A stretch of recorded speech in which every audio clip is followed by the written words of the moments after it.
الحمدللہ رب العالمین والصلاة والسلام علیکہ یا صفوۃ الانبیاء والمرسلین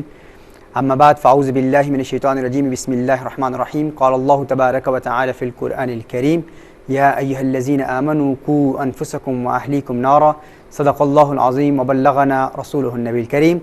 لائق صد احترام ناظرین کرام، آپ کا میزبان محمد ثاقب اقبال شامی پروگرام محبت مصطفیٰ صلی اللہ علیہ وآلہ وسلم میں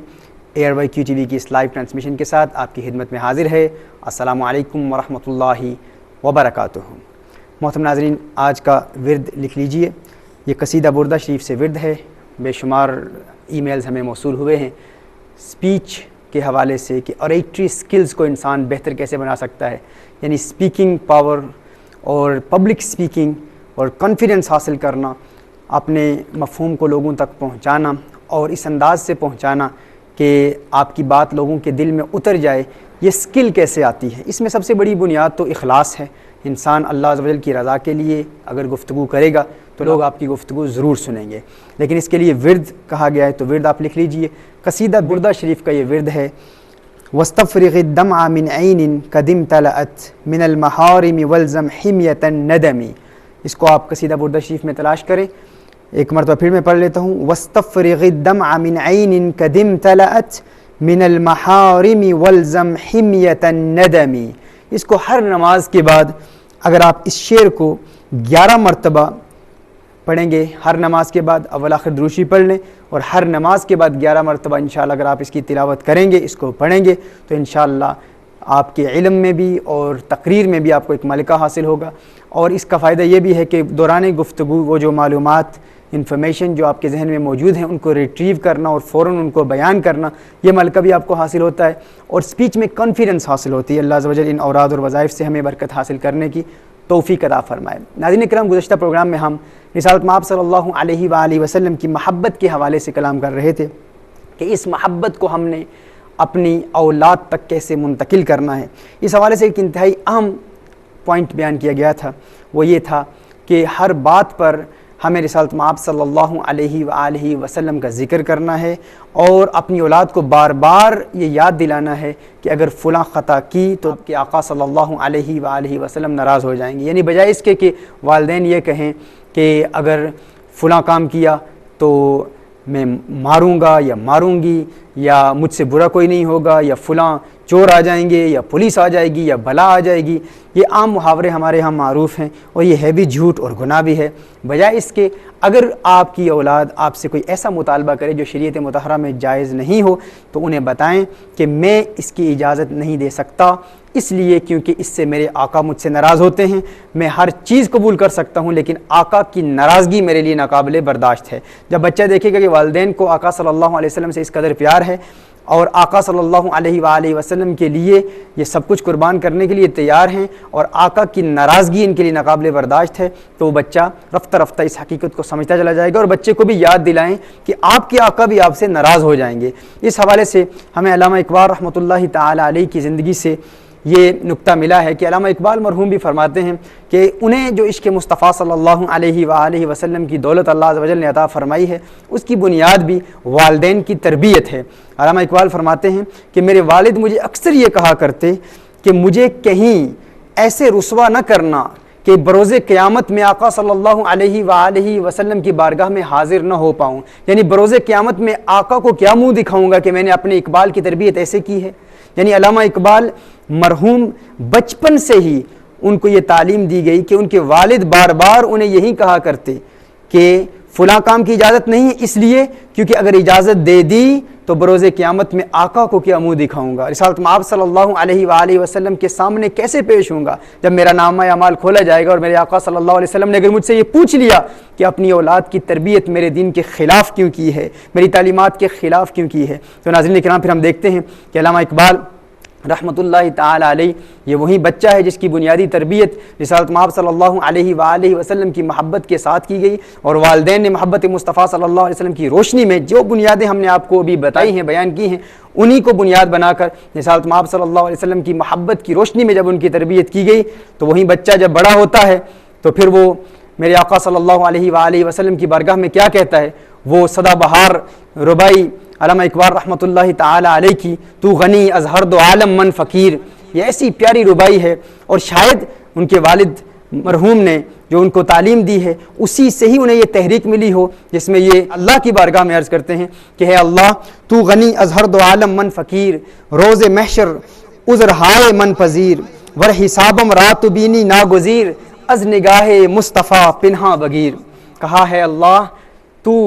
غنی ہے، تو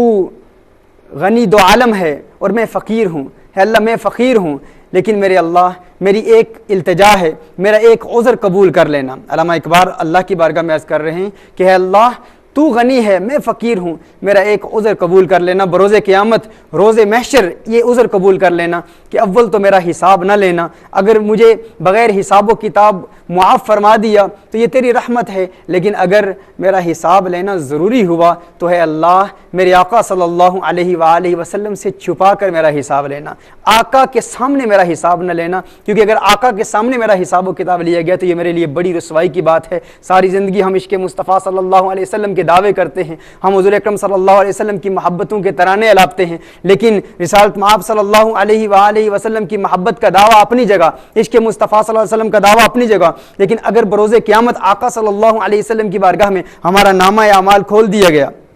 ہمارے گناہ رسالت مآب صلی اللہ علیہ وسلم کے سامنے کھولے گئے، تو عاشق کے لیے یہ بات ناقابل برداشت ہے۔ ناظرین کرام، عاشق اس بات کو برداشت نہیں کر سکتا، ہر چند کہ حضور اکرم صلی اللہ علیہ وسلم ہمارے گناہوں کو جانتے ہیں، ہمارے اعمال رسالت مآب صلی اللہ علیہ وسلم کی بارگاہ میں پیش بھی کیے جاتے ہیں، اور حضور اکرم صلی اللہ علیہ وسلم براہ راست مشاہدہ بھی فرما رہے ہیں، لیکن جب انسان کسی سے محبت کرتا ہو، کسی کا احترام کرتا ہو، تو اس محترم شخصیت کے سامنے اگر آپ کے گناہوں کا تذکرہ کیا جائے تو انسان شرمندگی محسوس کرتا ہے، ندامت محسوس کرتا ہے، اسے بہت شرم آتی ہے۔ تو علامہ اقبال فرماتے ہیں کہ ہے اللہ بروز قیامت مجھے اس رسوائی سے بچا لینا، اگر میرا حساب لینا ضروری ہوا تو آقا کے سامنے میرا نامہ اعمال ہرگز نہ کھولا جائے، میری یہی التجا ہے، یہی عرض ہے۔ ناظرین کرام، اس حوالے سے میں ایک واقعہ آپ کی گوش گزار کرنا چاہتا ہوں۔ میرے مرشد کریم حضرت قبلہ غوث زمان قبلہ فیض محمد شاہ جمالی رحمۃ اللہ تعالی علیہ، جو میرے دادا مرشد ہیں، میرے مرشد بہکی وقت حضرت قبلہ مفتی منظور احمد فیضی رحمۃ اللہ تعالی علیہ کے مرشد فیض محمد شاہ جمالی رحمۃ اللہ تعالی علیہ،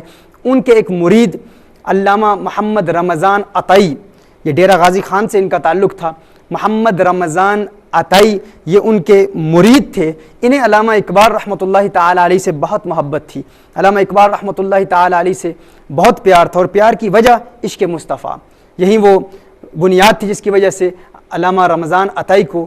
علامہ اقبال رحمۃ اللہ تعالی علیہ سے بہت پیار تھا۔ یہ انگلش کے لیکچرر تھے اور ماشاءاللہ رسالت مآب صلی اللہ علیہ وآلہ وسلم کے ایک عظیم عاشق تھے، میرے آقا صلی اللہ علیہ وسلم کے دیوانے تھے، اور فارسی شاعری کے ماہر تھے، عربی کے ماہر تھے، اور انگلش لینگویج کے لیکچرر تھے۔ اور یہ رمضان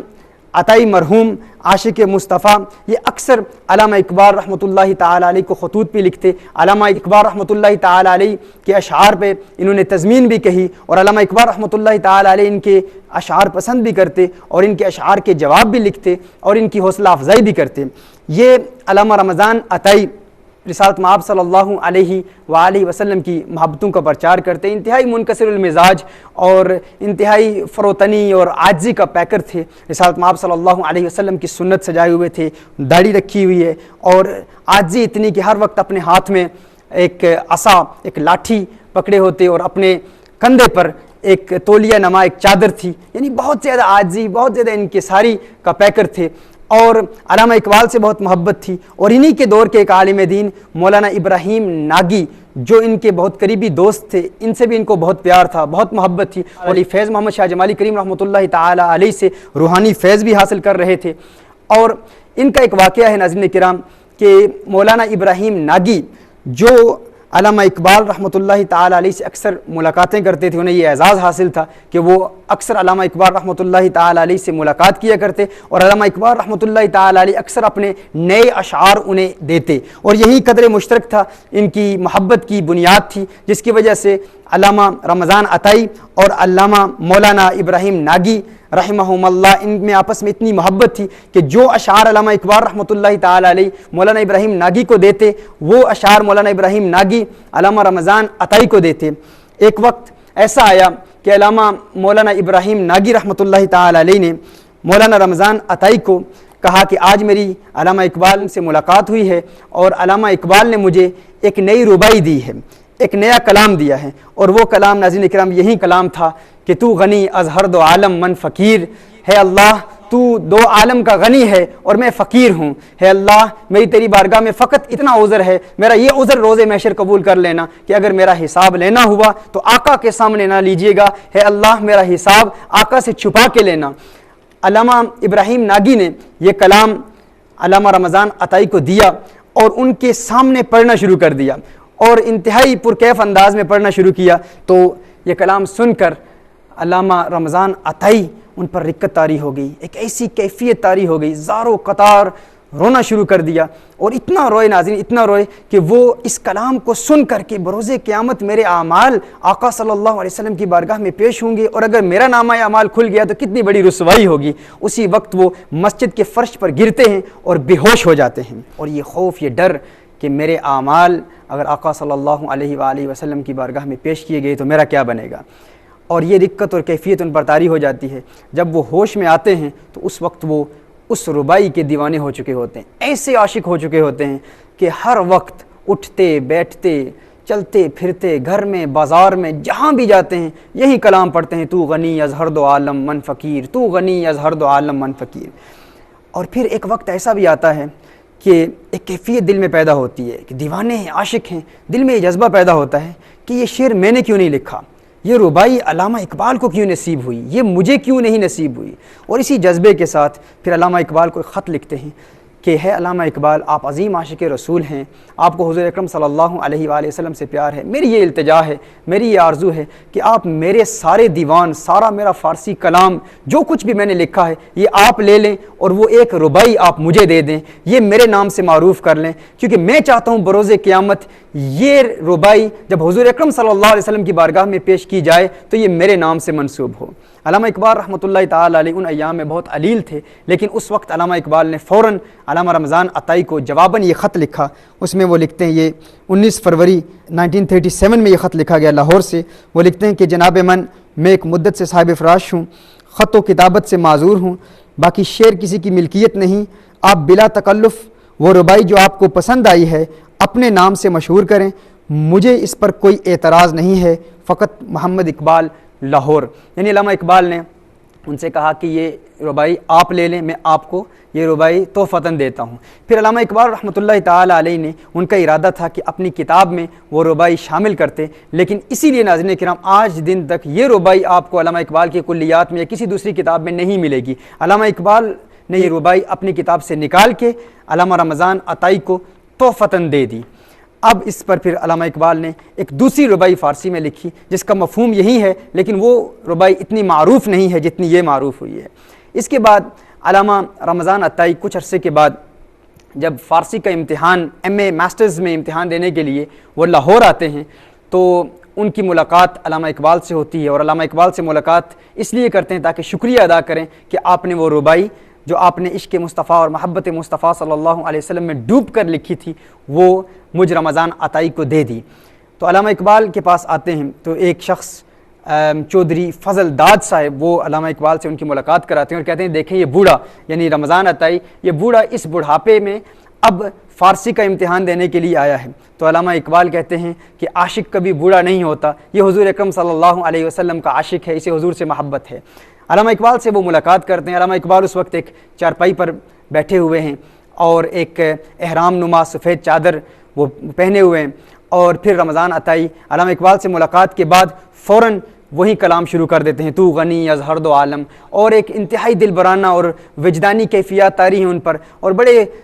عشق اور محبت میں ڈوب کر وہ کلام پڑھتے ہیں۔ اور پھر اس کلام کا اثر علامہ اقبال پر ایسا ہوتا ہے، حالانکہ علامہ اقبال کا اپنا لکھا ہوا کلام ہے، علامہ اقبال جب وہ کلام سنتے ہیں تو زار و قطار روتے ہیں، یہاں تک کہ ان کی وہ ساری چادر ان کے آنسوؤں سے بھیگ جاتی ہے، اور یہ عاشق ہے اور عشق مصطفیٰ صلی اللہ علیہ وآلہ وسلم میں رو رہا ہے اور زار و قطار رو رہا ہے۔ علامہ اقبال کہتے ہیں کہ یہ کلام ہمیشہ پڑھتے رہنا، اس کلام کو بھولنا نہیں۔ کچھ عرصے کے بعد اب علامہ اقبال مرحوم کے انتقال سے تقریباً 4 مہینے قبل مولانا رمضان عطائی کی پھر علامہ اقبال سے ملاقات ہوتی ہے اور علامہ اقبال سے پوچھتے ہیں کہ آپ ہمیں یہ بتائیں کہ آپ کو مدینہ المنورہ سے بلاوا نہیں آیا؟ علامہ اقبال نے کہا بلاوا تو آیا ہے، لیکن میری بدقسمتی ہے کہ میری آنکھوں میں موتیا اتر آیا ہے، جس کی وجہ سے اب میں جا نہیں سکتا، لیکن میرا جانا نہ جانا اب یکساں ہے۔ تو اس وقت مولانا رمضان عطائی نے کہا کہ آپ کی اگر حاضری رسالت مآب صلی اللہ علیہ وسلم کی بارگاہ میں ہوتی ہے تو مجھے نہ بھولیے گا، اور وہ ربائی حضور اکرم صلی اللہ علیہ وسلم کی بارگاہ میں ضرور پیش کیجیے گا جو اب میری ہو چکی ہے، جو آپ نے اب مجھے تحفتاً دے دی ہے۔ تو علامہ اقبال نے اس وقت کہا ہے عطائی، یہ ربائی بھولنا نہیں کہ میں بڑا گنہگار شخص ہوں، میں نے بڑے گناہ کیے ہیں، لیکن مجھے امید ہے کہ اگر بروز قیامت میری مغفرت ہوگی تو اسی ربائی کی وجہ سے ہوگی۔ ناظرین کرام، اس ربائی کو اتنا مقام ملا، اور اس کی بنیاد کیا تھی؟ وہی بچپن کی تربیت، والد نے جو علامہ اقبال کی تربیت کی تھی کہ آقا کو کیا منہ دکھاؤں گا، آقا کی بارگاہ میں کیسے حاضر ہوں گا۔ ناظرین کرام، پھر وہ وقت آتا ہے کہ علامہ اقبال مرحوم کا جب 12 اپریل کو 1938 میں علامہ اقبال کا انتقال ہو جاتا ہے، تو علامہ اقبال کے مزار پر لوگوں نے دیکھا کہ ایک بوڑھا شخص موجود ہے، ہاتھ میں اس کے لاٹھی ہے، اور علامہ اقبال کے مزار کو ہر ہفتے اور اتوار دیکھنے کے لیے آتا ہے۔ ہر ہفتہ اتوار علامہ اقبال کے مزار کی زیارت کے لیے آتا ہے، اور کبھی علامہ اقبال کے مزار کو ٹکٹکی باندھے دیکھتا ہے، اور کبھی علامہ اقبال کے مزار کے گرد چکر لگاتا ہے اور یہی پڑھ رہا ہے تو غنی یظہر دو عالم من فقیر، تو غنی یظہر دو عالم من فقیر۔ علامہ اقبال کے مزار کو دیکھتا ہے اور بار بار اسی کلام کو پڑھتا رہتا ہے، اور پھر بتانے والوں نے بتایا کہ یہ وہی شخص رمضان عطائی ہے جو رسالت مآب صلی اللہ علیہ وآلہ وسلم سے محبت کرتا تھا، اپنے دور کا عالم تھا، انگلش لیکچرر تھا، اور انتہائی عاجز اور منکسر المزاج تھا، لیکن علامہ اقبال سے اسے فقط اس ربائی کی بنیاد پر اور عشق مصطفیٰ صلی اللہ علیہ وسلم کی بنیاد پر اس قدر محبت تھی۔ اور مولانا ابراہیم ناگی کہتے ہیں کہ ساری محنت میں نے کی، لیکن مجھے اس بات کا علم نہیں تھا کہ یہ گوہر، یہ خزانہ رمضان عطائی لے جائے گا۔ کہا کہ اگر مجھے اس بات کا علم ہوتا کہ غریب نواز، یعنی علامہ اقبال کو ابراہیم ناگی کہتے ہیں کہ غریب نواز اتنی فیاضی کریں گے کہ یہ ربائی رمضان عطائی کو دے دیں گے، تو میں اپنی ساری جائیداد دے دیتا اور علامہ اقبال سے پہلے مطالبہ کرتا کہ یہ ربائی مجھے دے دیں، مجھے عطا فرما دیں۔ ناظرین کرام، جب رمضان عطائی کا انتقال ہوتا ہے تو انتقال سے قبل وہ اپنی نصیحت میں، اپنی وصیت میں اپنے ورثاء کو کہتے ہیں کہ جب میرا انتقال ہو جائے تو میرے چہرے پر سیاہی مل دینا اور میری پیشانی پر یہیں ربائی لکھنا، تو غنی یظہر دو عالم من فقیر۔ اور پھر اس کے بعد ہمیں اس بات کا علم تو نہیں ہے کہ ان کے چہرے پر سیاہی ملی گئی اور ان کے پیشانی پر یہ کلام لکھا گیا یا نہیں، لیکن آج بھی ڈیرہ غازی خان کے ایک مشہور قبرستان قائد شاہ قبرستان میں آج بھی ان کی قبر موجود ہے، اور ان کے لوح مزار پر یہی شعر تو غنی یظہر دو عالم من فقیر لکھا ہوا ہے۔ ناظرین کرام، اس سے ہمیں یہ سبق ملتا ہے کہ علامہ اقبال مرحوم کو اگر عشق مصطفیٰ ملا، اگر رسالت مآب صلی اللہ علیہ وآلہ وسلم کا حقیقی پیار ملا، تو اس کی بنیاد کیا تھی؟ اس کی بنیاد والدین کی وہ تربیت تھی، والدین کی وہ تربیت جو ابتدا سے ان کے والد نے کہا کرتے تھے کہ مجھے آقا کی بارگاہ میں کبھی رسوا نہ کرنا۔ اس سے ہم یہ سبق حاصل کرتے ہیں کہ ہم نے بھی اپنی اولاد کی تربیت اسی طرح کرنی ہے کہ ابتدائی عمر میں جب ان کی 2 سال عمر ہو، 3 سال عمر ہو، حضور اکرم صلی اللہ علیہ وآلہ وسلم کی محبت کے واقعات بھی انہیں بتاتے رہیں، اور اگر ان سے کوئی خطا ہو جائے انہیں ضرور یہ کہیں کہ ہم آقا کو کیا منہ دکھائیں گے۔ حضور اکرم صلی اللہ علیہ وآلہ وسلم کی بارگاہ میں اگر ہمارا نامہ اعمال کھولا گیا تو ہمارا اس وقت کیا حال ہوگا؟ جن کی محبت کے ہم گیت گاتے ہیں، جن کے لیے ہم بار بار کہتے ہیں ہمیں ان سے عشق ہے، ہمیں ان سے محبت ہے، لیکن محبت کا تقاضا یہ ہے کہ ہم رسالت مآب صلی اللہ علیہ وآلہ وسلم کی تعلیمات پر بھی عمل کریں۔ ناظرین کرام، اسی عمل کے پرچار کے لیے ہم آپ کی بارگاہ میں یہاں حاضر ہوئے ہیں، اور انشاءاللہ تعالی آئندہ اگر ہمیں وقت ملا تو ہم اعلیٰ حضرت فاضل بریلوی رحمۃ اللہ تعالی علیہ کی محبت کے واقعات بھی آپ کو بتائیں گے کہ ان کے والدین نے ان کی تربیت کیسے کی، اور یہ اگر ہم نے اس بنیاد پر عمل کر لیا اور اپنی اولاد کی تربیت اگر ابتدا سے ہی ہم نے ایسے کی کہ انہیں ابتدا سے رسالت مآب صلی اللہ علیہ وآلہ وسلم کی محبت دے دی، تو میرے خیال میں ناظرین کرام اس سے بڑا کوئی خزانہ ہمارے پاس نہیں ہے، اس سے بڑی کوئی دولت ہمارے پاس نہیں ہے۔ اگر ہم نے ان کو بزنس مین بنایا، اگر ہم نے ان کو مال دیا، دولت دی، سب کچھ دیا، لیکن حضور اکرم صلی اللہ علیہ وآلہ وسلم کی محبت نہ دے سکے تو ہم نے ان کو کچھ بھی نہیں دیا۔ اللہ عز و جل ہمیں عمل کرنے کی توفیق عطا فرمائے اور رسالت مآب صلی اللہ علیہ وآلہ وسلم کی حقیقی محبت اور حقیقی عشق عطا فرمائے۔ اگر اس کلام میں مجھ سے کوئی خطا ہو گئی ہو تو میں معذرت کا خواستگار ہوں۔ اللہ عز و جل ہمیں حق کہنے، حق سننے اور حق ہی کا پرچار کرنے کی توفیق عطا فرمائے۔ وآخر دعوانا ان الحمد للہ رب العالمین۔